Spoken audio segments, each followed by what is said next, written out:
Everybody, thanks very much for coming back so promptly after lunch.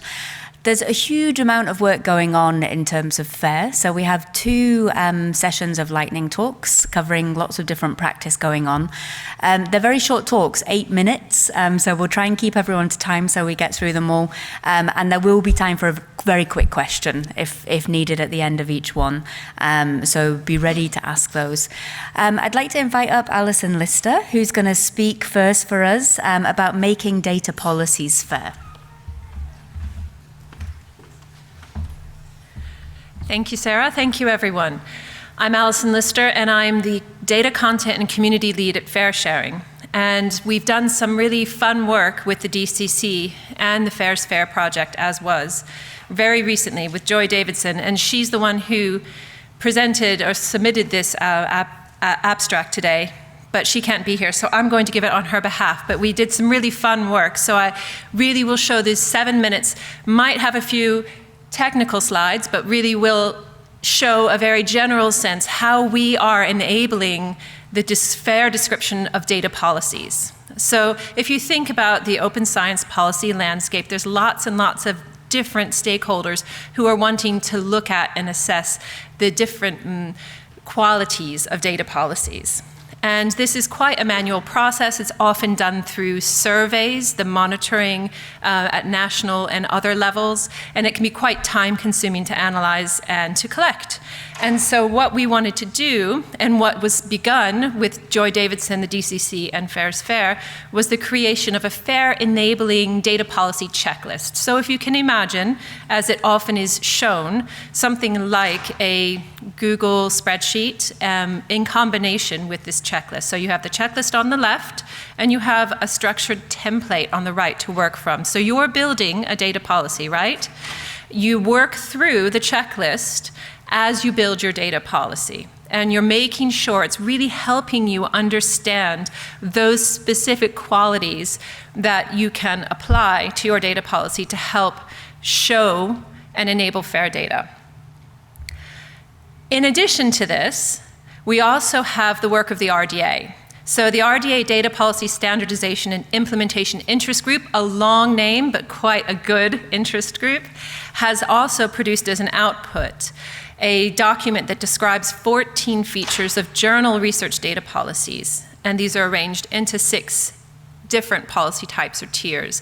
Now, although these were originally created in the context of journal data policies, the 14 attributes or features they describe are really relevant across lots of different types of data policies. And so what Joy and I did is that we worked together to align the policy features as the output from the Research Data Alliance and also the checklist items from the DCC and FAIR's FAIR, and then align those together with the fair sharing data model. And what that allows us to do, I should actually point out what fair sharing is for those of you who may have heard of it and not yet actually gone and looked at the site.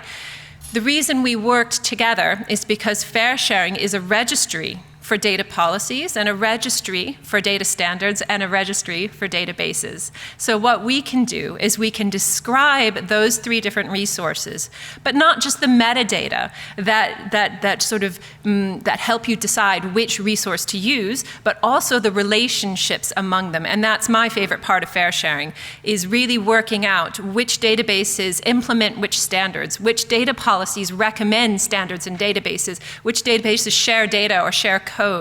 And it's all of these complex ecosystem of relationships that really makes fair sharing interesting, both to the people who come and register resources with us, but also those who come to us to look for a resource, somewhere to deposit their data, or a way in which to structure their data according to funder policies, or according to a journal policy for author submissions. And so when we have these fair sharing metadata for each record type, we work with our user community to decide what metadata fields we describe in fair sharing. And so that's why we aligned both with the RDA output that I just mentioned and with the DCC and the data policy checklist, so that we could really provide the metadata within our data policy records that would help people compare and monitor data policies. So here you have a very short workflow, nothing too strenuous, that starts with an organization who wishes to create a policy. And they create this policy document using the structured data policy description and the checklist. And once they've done that, they can deposit it in anywhere they like to gain a persistent identifier, such as Zenodo or an institutional repository. Then they can come to fair sharing, and they can describe that data policy within the fair sharing policy record.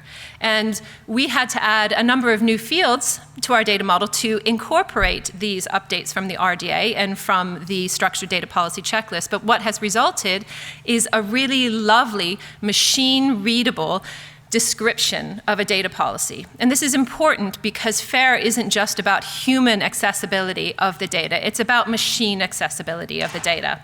And so what we are doing here is we're creating an entire FAIR data policy workflow that starts with a checklist to help you make that policy, and goes all the way through to being able to make the descriptive metadata about your data policy machine accessible. So we've had our community curators who have just started in the last few months starting to work on a few of our existing policy records to bring them up to scratch with this new metadata. And one of our neuroscience community curators has had a go at the Genome Canada data release and resource sharing policy. You don't have to read all of that text. That's just a snapshot of a particular database record. And so what is happening here is he curated it. And this particular inset item here is just some of the metadata that's available now to describe data policies. And he's really said that he found it very helpful in the way he thought about data policies and finding out whether the data policy that he's curating is lacking any important information. And so this was really, really nice. And then Joy Davidson and Robin Rice have worked together on the University of Edinburgh institutional data policy and done the same thing. So again, don't try to read this, no matter the giant of the screen. Whenever anyone puts a screenshot of records, it's just not worth looking in detail. But you can search it on Fair Sharing, you can find it, and you can see all of the different metadata fields that we provide. And so in summary, all I want to say is that what we're doing is we're helping policies align with FAIR, enable FAIR, keep the policymakers in control of the updates. They can always update their FAIR sharing record. Our community curators are there to help them. And also giving a structured description of those documents to make them more accessible to machines and other tools. And so I will stop there exactly at 7:15, so hopefully that's all right. Thank you very much. Thank you very much, Alison. Any quick questions from the floor for Alison? Yeah? So I guess that the fields in the checklist and the final fair sharing entry are very similar. So would it be an opportunity to sort of first do the fair sharing entry and then semi-automatically generate the policy or something so that you don't put in the same thing twice?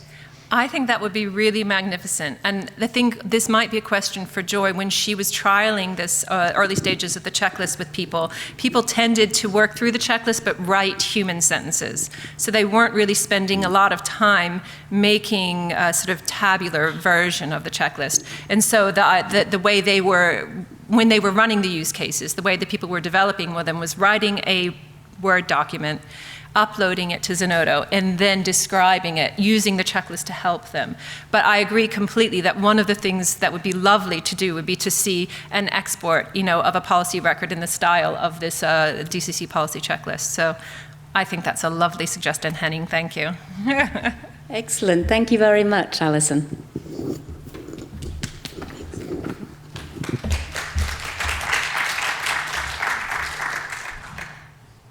Okay, so next up, I would like to introduce Bart Vase, who's going to speak to us about the cost sharing actions.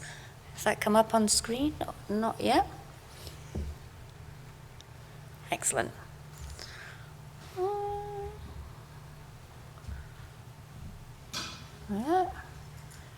Where's the slideshow button? Over there. Over here. Okay, sorry, because it's Google Slides. Excellent. Thank you very much.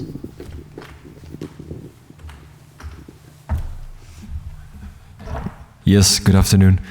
First, a question to the audience. Who has heard about cost? Okay, a few people, so the others will learn something. So my name is Bart Vijs. I work as a policy officer at the Cost Association. I will not specifically talk about FAIR, but about the cost actions, who can be a platform to work on data research, data sharing, and maybe inspire you to also look into the cost actions to maybe focus you a bit more into your research, and you can apply if you want later on. So COST is European Cooperation in Science and Technology. It's an EU funding program within Horizon Europe.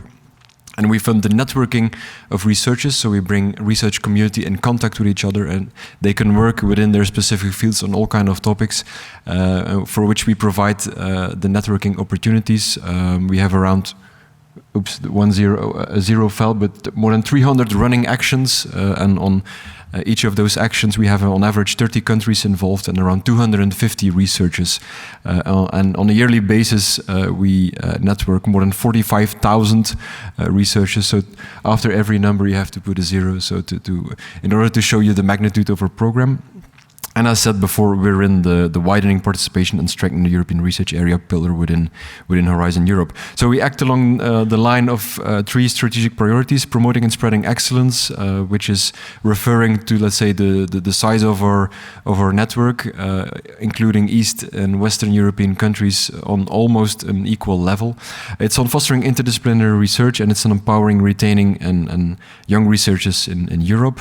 And for many of these 300 cost networks, data sharing lies at the heart of their activities. To give you 3 examples, we have an action on leukemia gene discovery by data sharing, mining and collaboration, performance and reliability of photovoltaic systems, also on monitoring data and mobilizing data, policies and experts in scientific collection. So those are only 3 of the 300 networks, but many of these cost actions, as we call them, have data sharing principles, and we exist for more than 50 years, and we have seen all kind of way on how researchers share and collect and visualize data in all kind of ways. So the cost rules really imply that you work in a fair way with your data, and that you really focus on open science, open access. It's not, of course, completely the same, but we really try to nourish this, for which you then also get, for example, funding for open access publications and so on. You can set up data sets, platforms, also in order to share your data. And cost researchers can also now submit directly to the Open Research Europe platform, which is the European Commission's open access publishing platform for research. So if you have an idea to develop a community of researchers, the call is completely bottom up, so every field can apply, and the cost tools, the cost program can be used in order to share and to work on a lot of data. So to give you one example, you might remember this picture. This is the first ever picture taken of a black hole by Professor Rezzola, and he was in cost action chair, and the cost action really has put the foundations into place in order to come to this image, and which was mainly about working on data. So it's really a good platform and a good tool to work on data related matters. So how to engage with cost? You can participate in each of the running actions. So we have more than 300 running actions. You can join them. Of course, you have to apply to the action management committee, but then you can access all its networking activities or its work. You can propose a new cost action. We have a call date every year. Normally in October, so we just had one. Now we're evaluating all the proposals. There's a success rate between 15 and 20%. We get around 500 proposals each year, and we can fund around 70 new actions every year. Or as an expert to evaluate submitted proposals. You all find the information on our website and social media, so please have a look, and if you have an interest, go ahead. Thank you. Okay, any questions for Bart? Or maybe I'll ask one. Based on what you've seen at the symposium, is there a topic you'd really like to see as a future cost action? Something that you think is a burning question that we need to answer? Well, in research, it can go all ways. It can go in all directions. If you have a community of practitioners, for example, working on FAIR principles, you can also apply for a cost action and form a community yourself. There is already a lot ongoing in this field, but it can be worthwhile to have a look at this as a community of practitioners working on the topic of the conference. Yeah. Thank you very much.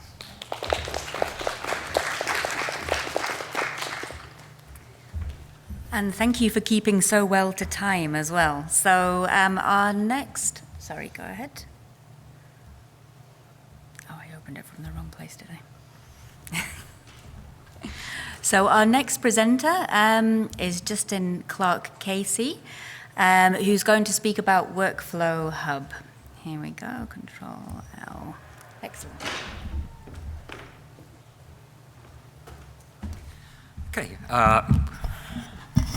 Thank you very much. So, yes, my name's Justin Clark-Casey. It's not important who I am, where I am, or where I've come from, but I'm really speaking on behalf of Carol today, who anybody knows her, couldn't be here, unfortunately, but she wanted to make sure that people were able to hear about Workflow Hub. And yes, so you see, I'm speaking on behalf of the community, and other people like Finn Backora, Frederick Coppens, running that, and all the logos there. So, the kind of like what we're concentrating on today is computational workflows, and the question is, well, how do we use these computational workflows to make EOS data analysis fair? Because that's what we're concerned with here.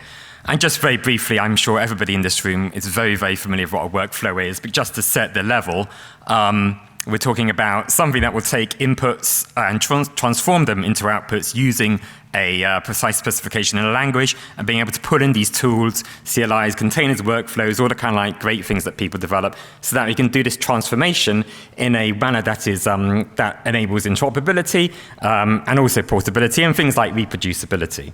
And how do we do that on? And of course, we're doing that on EOS computational platforms. And yeah, workflows have seen an enormous growth. It used to be in bioinformatics. It was pretty much in life sciences, the domain of bioinformatics, but we've seen it spread certainly and this is just, I think, in the life sciences to things like drug discovery, genome annotation, metagenomics. So there's any number of fields, and this is becoming more and more critical. How do we actually make these all fair, especially in the context of EOSC? And yeah, here this slide was supposed to appear slide by slide, but if you kind of ask yourself, well, how many workflow management systems are there? I mean, this is just, I think, there's a link at the bottom which says where this comes from. And if you can actually make out any of these and want to add your own workflow system, please go to that link and feel free. But effectively, there's many, many hundreds of these. When you start going across all these different fields, there's any number. And we're not concerned here about the number of workflow management systems, because there's always going to be diversity, and that's actually really healthy. But how do we make sure that the workflows being used in these are kind of persistently findable, accessible, interoperable, and reusable, all those great things that we want? So Workflow Hub is kind of like the thing that I'm talking about here that tries to do this. It's not a repository in itself. We know there's any number of repositories out there for workflows already, but it aims to be a registry that can actually kind of bring these things together and provide you with tools to make these more easily findable and all the rest of it. I won't repeat myself yet again. I keep stumbling over that. Let's just say fair. So here on the right-hand side, you can see some of the stuff that's in here already. There's a number of workflows linked, different types. And what's also important is there's a big social aspect to this. So you're able to arrange your workflows in teams and collections and in different organizations. And so you have that kind of whole linked graph of information about these workflows. So yeah, it's just some of the things that the Workflow Hub is aiming for, and hopefully to be situated within EOSC as a way of making these workflows fair. So yeah, it's all workflow system agnostic. We've seen the hundreds and hundreds of these things before. We're not interested in like trying to impose any kind of like any uniformity on that. It's completely agnostic. You can bring whatever workflow or workflow system you like to be registered here. We enable the whole things about search and findability with kind of like search mechanisms. Metadata, of course, is a very critical component of this. It's both the system, both labels things according to schema.org, if you've heard of that. That's kind of like a web-enabled way of being able to easily put metadata properties onto things on the web, and using things like RO-Crate. And you're actually going to hear from me in a couple of talks' time about RO-Crate, so there's double jeopardy here.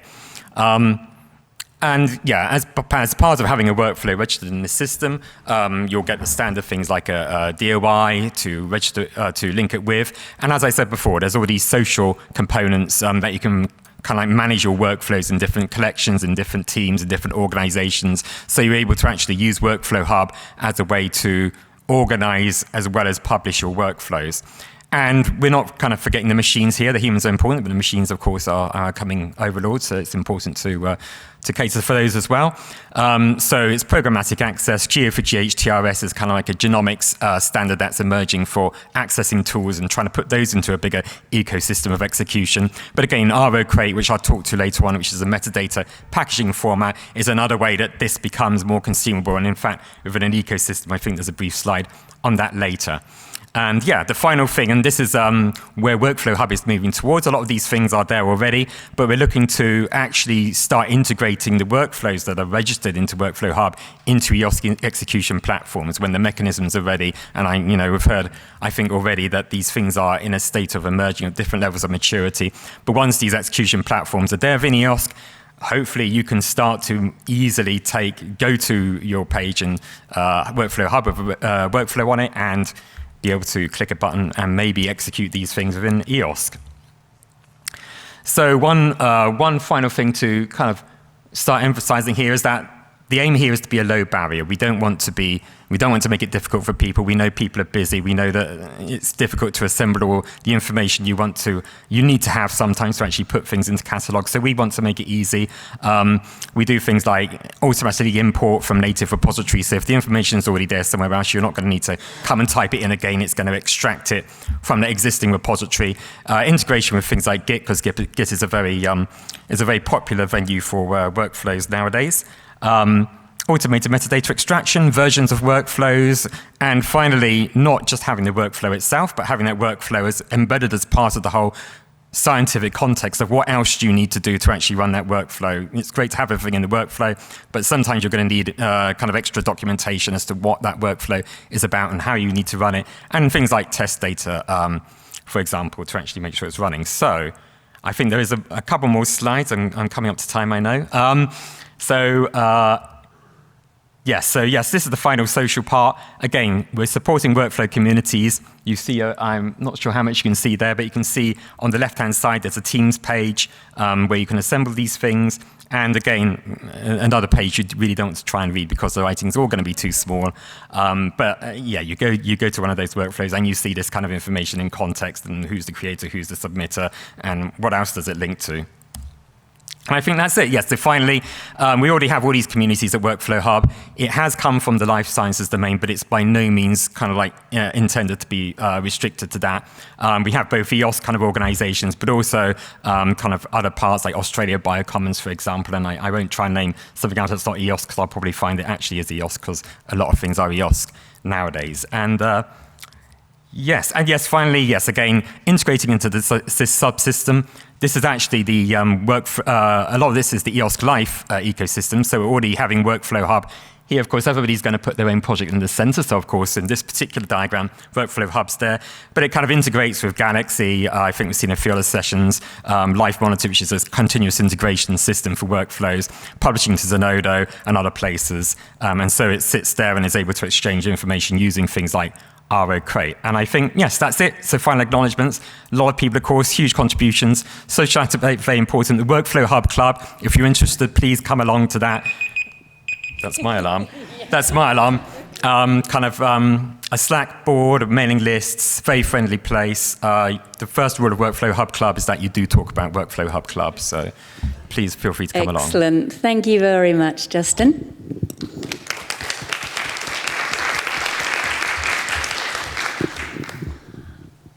Any very quick questions? Yeah, one here. Thank you. Do the workflow providing into the registry is only with specific workflow and declarative, or do you have also certain sources that you harvest automatically? I'm not sure we're harvesting. I think some support sources are harvested. I'm not an expert, unfortunately, in Workflow Hub. I'm kind of giving this for Carol, but I know there is both aspects to that. And what is interesting actually is that is that, yes, there are ways. I don't know the full extent, actually. I think if you wanted a definitive answer, you'd need to come along to, you'd need to ask Stian, but they're all very friendly. And yeah, unfortunately, I can't give you the answer, but I know they're trying to do both sides. So what they're extracting from, I don't fully know, but I think they are doing some of that work. Thank you. Thank you. Excellent. Thank you very much. I'll put that down. Okay, and we're going to have to move on. So I would like to invite Elaine Tully up to the stage to talk about ROLECT, a compliance tool for the rules of participation for legal and ethical compliance.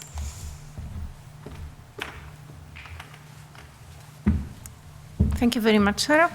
Happy to be here. So I will present you a tool that we have developed within the NIFOS Europe project, the Athena research team. And it has been from the beginning on perceived as a EOSC-related tool. It is a tool that helps the self-assessment against the rules of participation, the legal and ethics aspects of the rules of participation.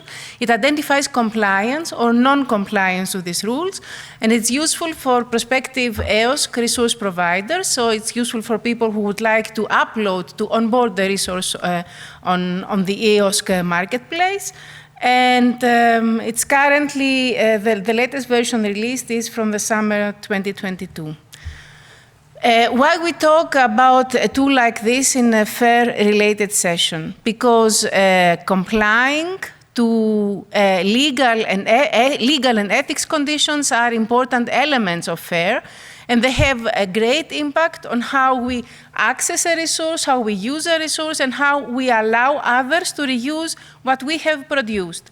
And the policies related to this are important policies, also part of the FAIR policies, and also part of several funding bodies, and of course part of the EOSC policies, as they will be developed also through the related work in the Rules of Participation Task Force.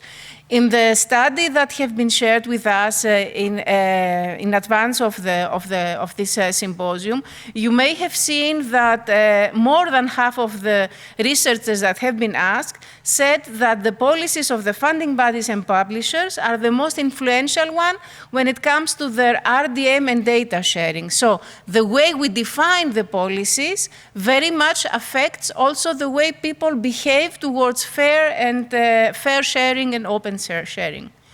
So when we started, as I said in the beginning, ROLECT is a tool specifically developed for EOSC. We started with the previous governance structure, let's say. You see on the left side of this slide, the EOSC Rules of Participation Working Group as it existed before the EOSC Association.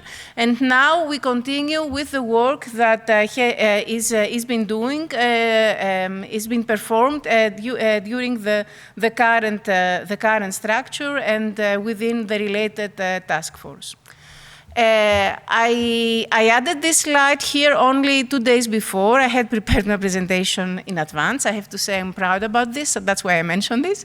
Sarah had asked for this, but I added this slide the very last minute because I think it's something, it's a very useful flashback to see how did we perceive the EOSC rules of participation a couple of, not long, 2 or 3 years ago. So these are the basic principles that had been defined in the version 5 of the ROP that had been published, and I think all of them are still valuable and useful, from which we can derive the concrete rules of participation for today. And this is what we did. We did the basic principles, and we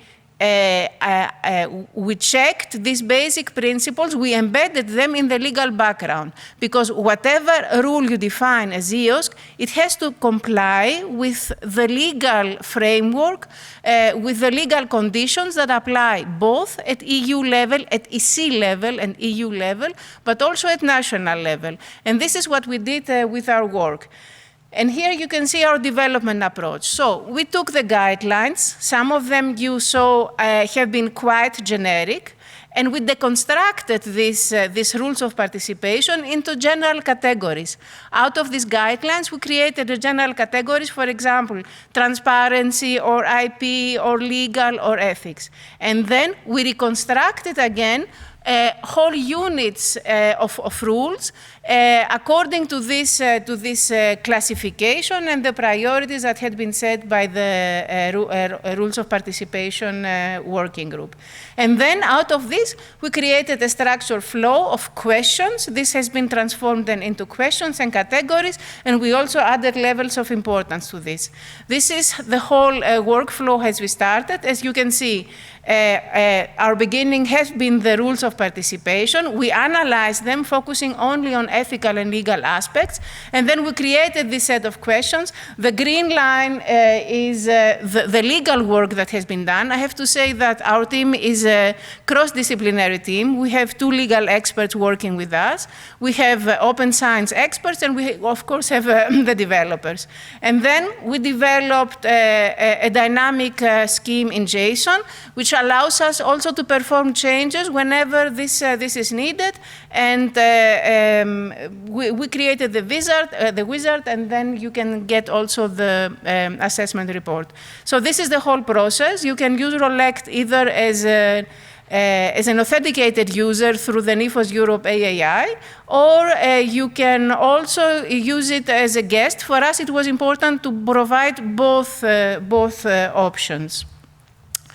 Another thing, something that I mentioned earlier, we added also levels of importance, which means that answering a question, not complying to a question, may be critical or have a medium importance or a low importance. And this helps the resource providers to assess how critical is the information they miss or they do not comply for. And here you can see a screenshot of how the tool looks like. As fair as possible, as open as possible, and as close as necessary has been also our motto here. So you can see the various categories you go through. Always, there is always an explanation, and you get help in each of these categories. And what we ask here, for example, what the prospective EOSC resource provider has to answer is questions, for example, are third-party intellectual property rights involved in this? And is there any problem in relation to these property rights? Or are the licensing conditions clear? Do you have an open license, a standard license? Do you have a machine-readable license, for example? Or are there any specific restrictions? National law, or any code of conduct, or public sector information, or any confidential information or trade secrets? At the end of this process, you get this assessment report. If you go through this process having signed in, you can save your draft report and go back later and finalize this. And at the end, you get the report in PDF format, which you can use. It's a recommendation. It's not something official, but we believe it's very helpful for supporting the further clarification of the rules of participation of EOSC. So thank you very much.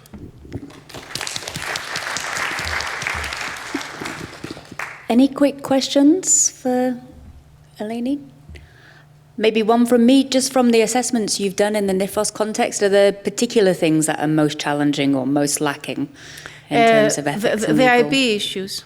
The IP issues have been the most challenging one for several people because it's something that is not really not clear on how to distinguish this and how to be sure that I have the right to use the resource. So this has been really critical.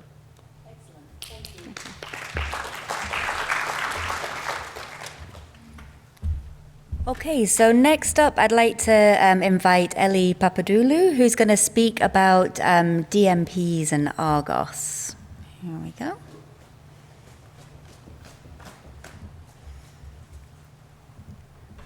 Oops, there you go. Okay, hi everyone. I'm Eli Papadopoulou. I work for Athena Research Center in Greece. I'm the product manager of Argos, that is a tool for data management plans, which is also the topic that I'm going to talk about today. First, I'm going to give an overview of the DMP landscape in Europe, and then we'll see how Argos has incorporated and embedded the FAIR principles in its outputs. So let's see, this is a view, this is where we stand in terms of data management planning today. We have policies where they either mandate or they encourage the submission, the production submission of DMPs, which can then be found in the, for example, in the European Commission. They can be found publicly, and we can all have a look and consult. These DMPs are rich in content, and they also come with some support material. Those policies that are about DMPs come with some sort of supporting material, which is also a key tool for policy making if we want them to be effective, right? However, these DMPs, although they are available, they are not following any open access principles. So there have been some studies, and I've added those as references in my last or somewhere towards the end of my presentation for you to look at later. Yes, although you can find those DMPs, they're not following open access principles, and that means that you do not know how to reuse them or use them, and some of them even have are copyrighted. So you cannot use them. The content comes with granularity, so there is uncertainty of the level of detail that links to the compliance. So how can we know what the granularity of the content should be in the DMPs in order to be sure that we have complied? And then researchers are also unclear about the process, where to start, how to get the input, and how they establish the workflows in a data management planning process. For the technical, lots of things are happening in terms of searching. Those DMPs exist, so you can find them somewhere. As I mentioned before, in a collection, in the funders collection. There are interoperable, there are efforts around this with the Research Data Alliance DMP Common Standard, and there are semantics, work around semantics.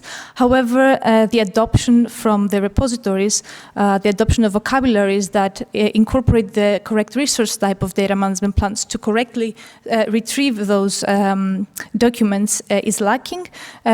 Equally to how data sets are reused. We do not know which data sets in the data management plan is reused, and which elements of them are reused. And we do not know, the DMP does not have references or qualified references as it's included in the Horizon Europe guidelines for data management planning. We do not know what are the different sources that support some activities around data management. Yes. And lastly, for adoption, the FAIR practices are here. They are implemented by different disciplines and communities, and data sharing is increasing, but we need to equally pay attention to the reproducibility side of things, because we're moving away from describing only data, and this is an issue when we talk about, for example, how we verified hardware, right?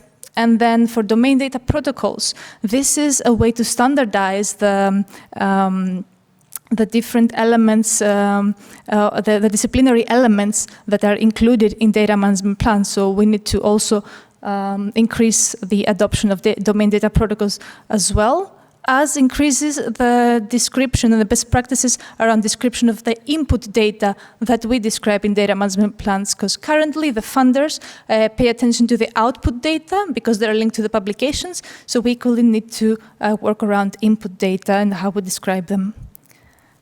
Yes, and this is Argos. This is what we do for data management planning in OpenAir with the Argos tool, which is open source. And it's provided as a service by OpenAir. You can find it under argos.openair.eu and as in the EOS catalog as an EOS resource. And it's extensible, configurable, and it helps you implement your research data management policies for open and fair data, software, and other research outputs. So here you can see a workflow and the different services and resources that Argos integrates with, and how at the end it goes to the knowledge graph of OpenAIRE, the research graph, and create these links between DMPs, datasets, and projects. But we see DMPs as not documents or deliverables, but as something more, as an output, as something that is useful for research and reproducibility. So we worked around the FAIR principles and how we can verify the DMP outputs of Argos. For that, we integrated with Zenodo, and when someone publishes their DMP on Zenodo, it's automatically done. It can be automatically done with a click. And by that means that the output at the end is fair, because it's discoverable in the OpenAIRE portal, which is Explore. It comes with PID and the ORCID of the authors. It is interoperable, as I mentioned, because we incorporate the common standard. It has license, so we can clearly know how to use or reuse it, and it's versioned, so we can keep track of the history. But moving more towards facilitating the seamless data workflows and positioning Argos in the center, since we are talking about the planning phase of research data management, our aim is to limit the burden of researchers, right? Because they have to use all the different resources, to describe their data, and we have to make sure that they all somehow are interlinked and communicate. So we've automated some of the processes like writing and publishing. I mentioned publishing before. So for writing, for example, you can easily search for a resource and quickly allocate this content, this inferred content, as an answer in your template. This is work in progress. Raul Palma yesterday mentioned the Raw Hub, the integration of Argos in the digital objects collection. We are working with funders and institutions to deploy Argos and create local ecosystems, that are interlinked. We have, because of the demand of deploying Argos in other ecosystems, we have worked on creating a migrating tool to move DMPs from other software to Argos. We're constantly working on new machine actionable templates, new features for machine actionable template for input, for example, to be able to list in a template that is machine actionable all the data sets and the different FAIR elements of each particular data set. And we are incorporating feedback from the community in our roadmap. And I want to close with this. This is a community effort. Research data management planning is about community effort. And this is, we come together every month, every last Wednesday of the month at 2 Central European time, where we talk about data management planning in general and Argos new features. And this is an open invitation to you as well to join us and contribute to this. So some references, as I mentioned, backing up my previous slides, and thank you very much. Excellent. Thank you very much, Ellie. Any very quick questions? Yeah, one here. Just really quick, for my own curiosity, what makes Argos stand out from among the other DMP tools like DMP Tool or Data Stewardship Wizard? What was the? How does Argos stand out from other DMP creation tools? What would you say are the defining features in relation to those? Yes. So we produce FAIR outputs, and to my knowledge, I think no one else produces FAIR outputs at the moment. Right? There are ongoing efforts, of course. This is a huge topic that evolves rapidly. Data management planning, and especially tools, are trying to align with everything that's happening. And we use the research graph of OpenAIRE. So we have a huge source, let's say, that is, we have millions of resources that helps the writing. And, well, I can say other things as well. But anyway, there are tools out there, and I think the communities, it's good, and the communities can go around and see what best works for them. Thank you. Excellent. Thank you very much, Ellie. So next up, I'd like to invite Dimitri Shabo, who's going to speak about research data support at Recherche Data.gov. Thank you.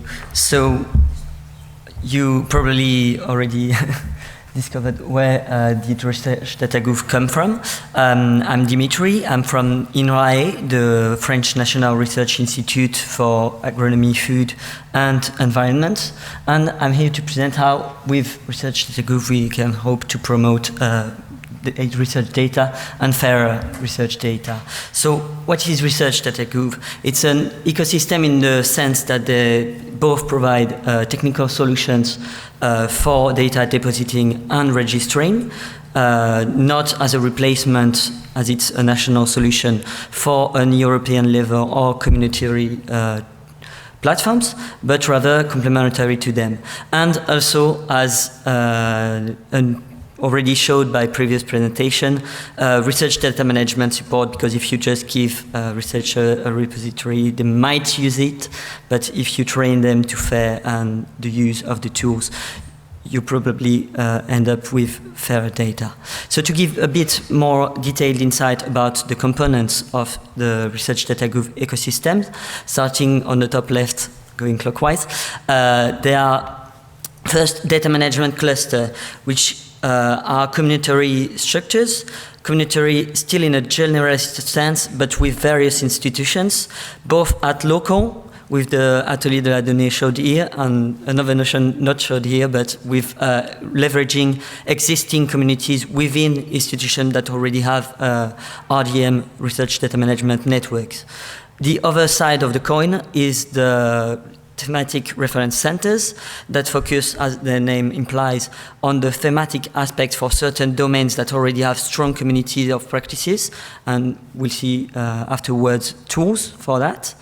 And finally, resource centers that provide the means for the other support structures and the tools to train and improve the support.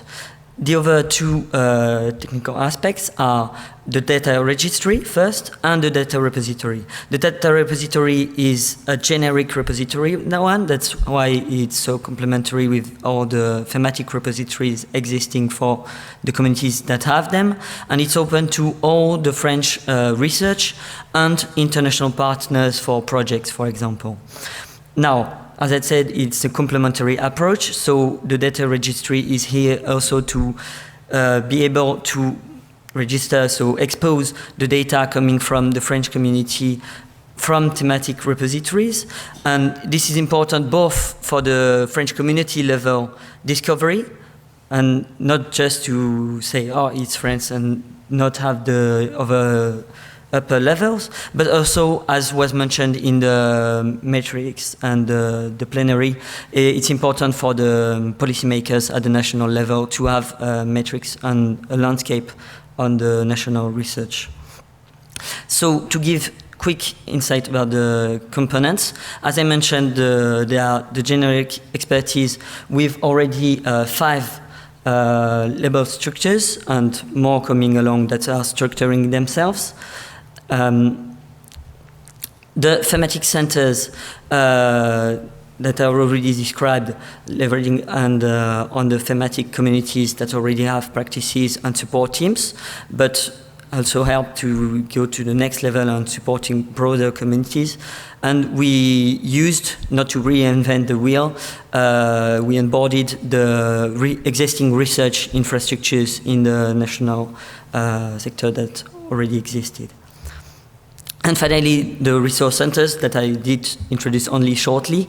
As I mentioned, they provide means, so tools, like for example, another DMP tool, but which is complementary, and trainings, either in the same of support for the tools provided by Research Data.gov or individual trainings, but also making rewarded real training path that also allow the data stewards to professionalize themselves.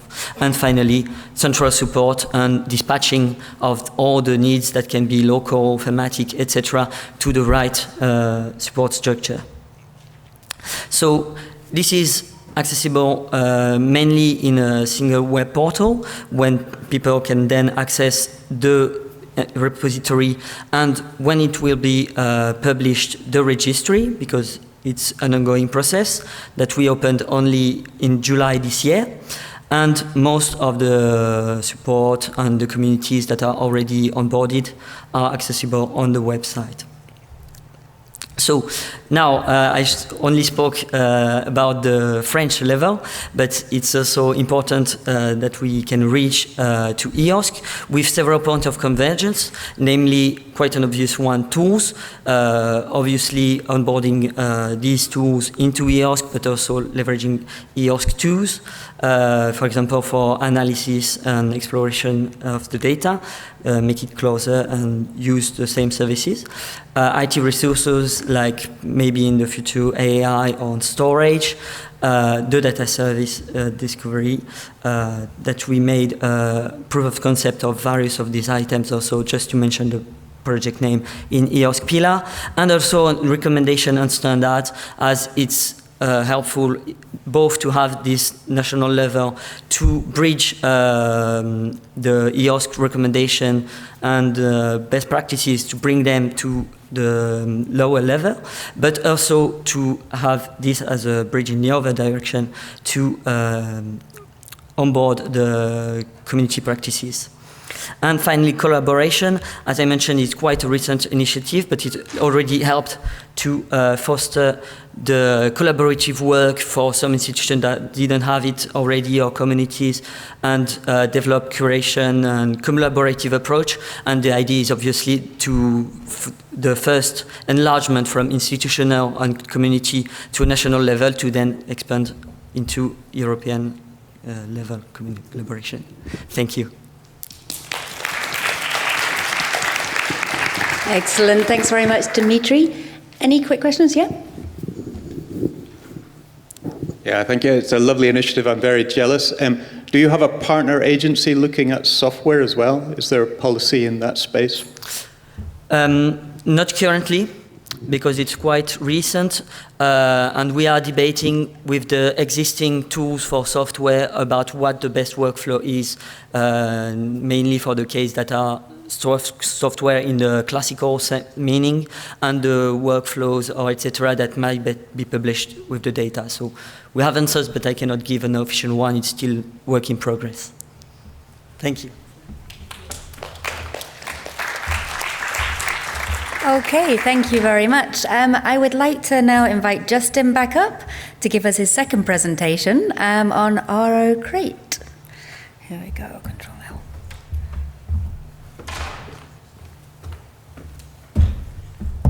Okay, thank you. Yes, round two. So this time I'm now going to channel Stian Throyland Reyes, who again couldn't be here, but we want to be able to tell you about the marvelous RO Crate. So yeah, what's the subtitle here? The subtitle: A Common Metadata Overlay for EOS Repositories. So we'll go through a little bit of what RO Crate is, and then a few examples of how we're trying to enable this kind of thing for EOS. So there's lots and lots of repositories, as we know. We've heard about it already today. A couple of lists on here.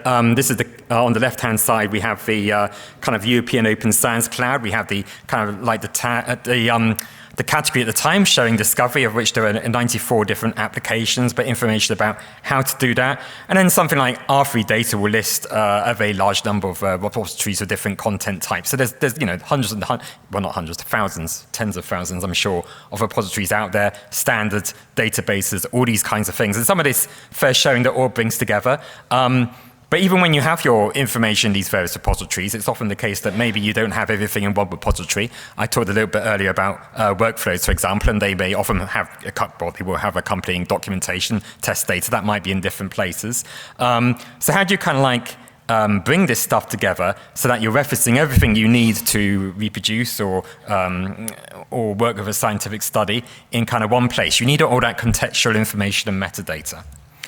So that's what just to step back slightly, that's what fair research objects try to do. They try and do this kind of like describing and packaging of the data collections. I would try to avoid reading through this list. It's very tempting, but there's any number of things that they support: reproducibility and analysis, citations, provenance. So they bring, as you can see on the right-hand side, they bring all these kind of disparate things together and put them, kind of reference them in one package. They're not necessarily in that package. They're often going to be in different places on the web, for example. But there's one place where you can see all that metadata and see that kind of graph of everything you need for that data set. And so moving on a little bit more, RO-Crate is a particular example of this, and this is one that's been really come about through an evolution of research objects. And RO-Crate in particular, as well as fulfilling those things that we saw on the previous slide, trying to provide things like infrastructure independence, so avoiding, again, being tied to one particular project or silo, trying to be as familiar and friendly as possible to developers. So one thing that we find is that with something that's quite complicated to implement, developers may not really want to do this, or it's not going to be a priority. So RO-Crate really tries to concentrate on being very easy for developers to pick up. And finally, embracing diversity. We know that things are going to change. We know that adaptability is very critical. So RO-Crate, in the manner of the web, and it takes a lot of inspiration from the web, tries to be open-ended and be able to evolve and kind of also fit itself to different fields with different profiles, but kind of like all in this one RO-Crate standard. So what does an RO-Crate look like? Very briefly, in a very pictorial manner. It's everything in this box is an RO-Crate. It kind of has a metadata file at the center, which gives a bit of basic information about description, date published, but also links to other kind of parts. So other kind of informational metadata like author the organization, but also other things like the actual content itself. So those are entities which may either be in the same file as the metadata, that may all in itself be in a zip file or in other kinds of packaging formats, but also links out to other places on the web or in other places such as in other places in Git. And of course, it's all very well referenced by peers. It kind of leverages the whole experience of linked data and semantic web, but isn't kind of bound to them because those are quite complicated things to implement. So it kind of takes the best parts, if you like, of linked data and semantic web and uses those to provide this standardized packaging format. So how do we actually see it in practice? And there's a few examples here. I probably won't get through them all, and I'll try not to rush things too quickly. But the first one here is CS3 Mesh for EOSC, so another EOSC project here. They're using RO-Crate as a way to go to, well, they're going to all these different repositories they have. So there's all these cloud things that have been implemented in CS3 Mesh, so OwnCloud, Nextcloud, that kind of thing, and be able to use something like RO-Crate in here through something called the Fair Description Service to annotate that data and bring it all together and then be able to republish that into repositories like Zenodo, DataSafe, and all these kind of like well-known things. So it takes all that and uses RO-Crate as the kind of packaging mechanism to do that. Second example, Earth observation data. So the Reliance EOSC project, which I think has been talked about a bit earlier today, is using RO-Crate to kind of package their data cubes of Earth observation data. So here we know there's an enormous amount of metadata involved with Earth observation, temporal, spatial, vertical. It's important, whereabouts if you're observing things on the rainforest, actually what height you're even talking about. So because it's such a nicely flexible way of bringing metadata together and is very adaptable, it can kind of bring all that metadata into an RO-Crate and then publish that, in this case, to RO-Hub, which I think we actually just heard about a little bit earlier in a previous talk. And that in itself can be moved into, again, general purpose repositories, although B2Share for archiving, for being able to easily reference them through standard PIDs, that kind of thing. Example 3, energy. So there's a project called HMC, which is producing time series energy consumption measurements. They put this stuff through a workflow, but then they want to actually take these measurements as well as use them in the particular scientific projects they're operating. They actually want to publish them and make them, again, really available to anybody out there who wants to combine this data with other data sets. And, of course, this is enormously important EOSC affordance. So RO-Crate here is being used as the mechanism to do that packaging, and then put it on the web, and they are able to actually search within these packages and provide them back to people. So RO-Crate here is the packaging format, which is web-friendly. And example 4, I'm running out of them, don't worry, is annotating plant research data. So here is quite a rich metadata story. It's using, it's both, well, the metadata here is being automatically generated from another standard called ISA, which revolves around investigation studies, assays, but then combining that in a flexible way with other metadata. And here you see the kind of graph of information also going to workflows, also going to runs of those workflows. And again, we're talking about kind of using the ARC annotated research context. And they're using this again to package these experiments and be able to reuse and republish them and do things like linking out to Git LFS to be able to support the large amounts of data that they're using in these projects, but then link that back into an RO crate.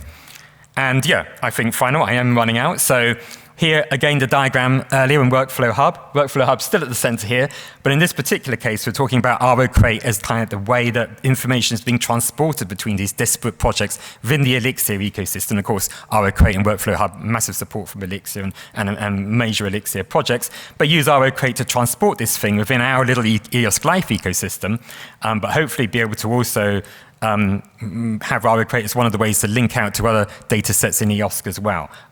So we're already doing this here. But the thing of RO Crate is, again, it's a generic format, nothing tied into life sciences, already being used in other domains, and we'd love to see it used further. And I think that's it. Yes, I'm pretty much there. Again, really major community. There's a link up the top if you want to go and visit it. Regular meetings, very friendly, Slack boards, mailing lists, and you can see some of the projects there. And sorry, my alarm is way too loud. You can see some of the projects there that we've actually talked about also within this symposium. EOS Science Gateway, EOS Cancer already involved here. So anybody who does want to come along and find out and take a look, please do come along. I think it's a very friendly community. And yes, very large amount of people already involved, and we'd love to see more. So thank you very much. Any questions for Justin? One at the back there.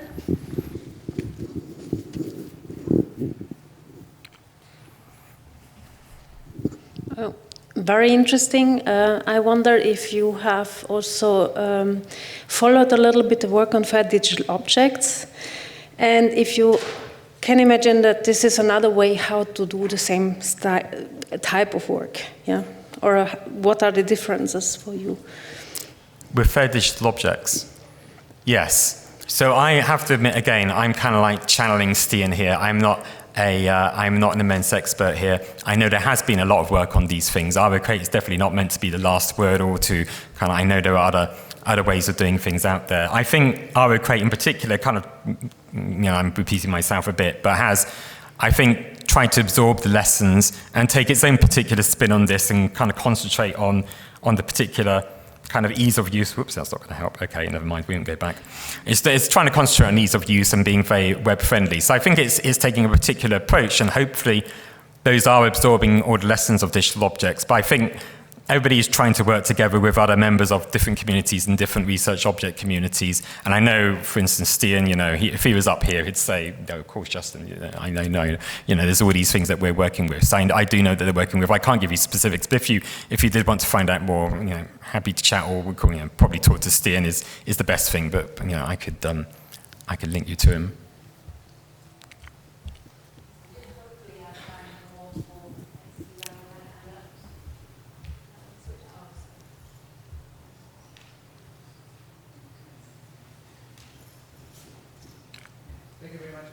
Just to say very quickly here, I would say that research object is a kind of implementation of the fair digital object. In fact, when the people that were also working in the original specification and guidelines recommendations for semantic interoperability for EOS, which was Oscar Corcho, for example, one of the main people there, is also part of the community of research objects. So this concept of the research object has been like one of the building blocks in order to come to this kind of conceptualization of fair digital object, right?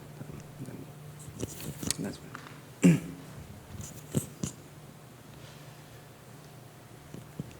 Okay, thank you very much for the addition, Raoul.